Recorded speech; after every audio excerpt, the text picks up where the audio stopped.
Moi, ça fait 25 ans que je connais ce texte. Je l'avais vu parce que ça avait été monté par des amis il y a 25 ans. Et j'ai toujours gardé en moi ce texte. Je ne suis que comédien depuis fort longtemps. Et j'ai donc décidé de monter ma compagnie autour de ce projet d'Ai Carmela parce qu'effectivement, ce texte, je l'ai en moi depuis très longtemps.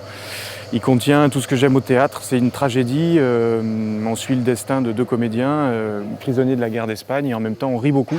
Le rire, qui est le plus court chemin entre le plateau et le public. Et voilà, à travers le destin de deux personnages qui nous ressemblent, ça nous permet d'aborder la grande histoire de la guerre d'Espagne qui a été un prélude un peu macabre à la Seconde Guerre mondiale.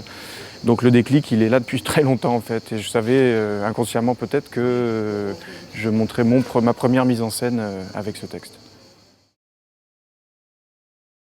Mais non, pas d'anecdote parce qu'en fait, c'est une création Avignon 2021.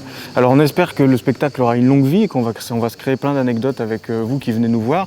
Mais les répétitions se sont plutôt bien passées. J'ai rien trouvé d'hyper croustillant. Alors je suis désolé, j'ai pas encore d'anecdote. Mais je reviens dans un an et j'en aurai plein.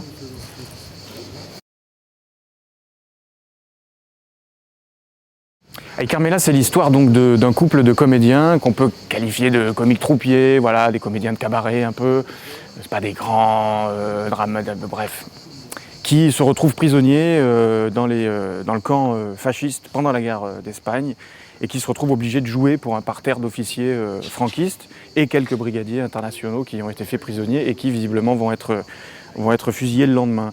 Et en fait, voilà, donc Paulino, que j'interprète, est plutôt accommodant avec ça, et plutôt lâche, on va dire, en disant que on est des artistes, on va pas commencer à se mêler de politique, on fait ce qu'on nous demande, et puis c'est tout. Et puis Carmela a beaucoup plus de mal avec ça, et jusqu'à une fin tragique. Je spoil absolument rien, parce qu'en fait, on sait depuis le début qu'elle va en mourir. Et le spectacle est très bien construit, le texte est très bien écrit en flashback, elle vient hanter Paulino. Et donc on assiste à la fois à son retour dans le monde présent et puis à cette dernière journée qui va aboutir à cette fin tragique.